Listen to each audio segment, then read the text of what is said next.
দর্শক, আমার পাঁচটা ছেলের একটা পাঠাইছি আমেরিকা। বড় ছেলের আমেরিকা পাঠাইছি, যতটুকু জায়গা সম্পত্তি ছিল জায়গাটা বিক্রি করে আমেরিকা পাঠাইছি। আমেরিকা যাইয়া সে এখন অনেক টাকার মালিক।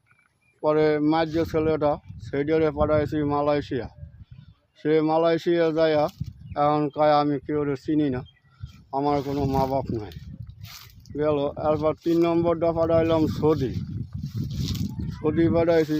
সৌদি যাইয়া হ্যাঁ কইতে আছে, কয় যদি আপনার ভালো লাগে তাহলে আপনি আসেন, সৌদি আপনাকে বুড়ো বুঝুজন আনবো। যাক, এটা মনে একটা সাহস দিয়েছে, সবাই গেছে 6 মাস। 4 নম্বরটা হ্যাঁ যাইবে ওমান, পাঠাইলাম তার ওমান। এখন যে ওমান পাঠাইছি সে আর কোনো কথা শুনতে আসে না, সে কথাও শুনতে আসে না, ফোন দিলে ফোনও রিসিভ করতে আসে না। কারণ আমরা যে বুড়ো বুড়ি যারা আছি তারা মনে করেন যে অনেক কষ্টেই আছে, একটু অনেক কষ্টে আছি। 5 নম্বর ছেলে যেটা সেটারে লেখাপড়া করাইতে আছি, লেখাপড়া করতে আছে। এখন এইটার কি ভবিষ্যৎ এটা জানি না। আমরা মুরব্বীরা মারা গেলে এইটা কি কোন হালে যায় তাও বলতে পারি না।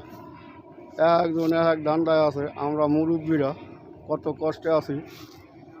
এটা জায়গা বিদেশে আছে, জায়গা পোলাপান তারাই ভালো বোঝেন। আর আমার এই ভিডিওটা যদি ভালো লাগে আপনারা আমার পেজের নাম এমডি হারুন, আমার পেজে সবাই লাইক কমেন্ট শেয়ার করবেন। সবাই ধন্যবাদ।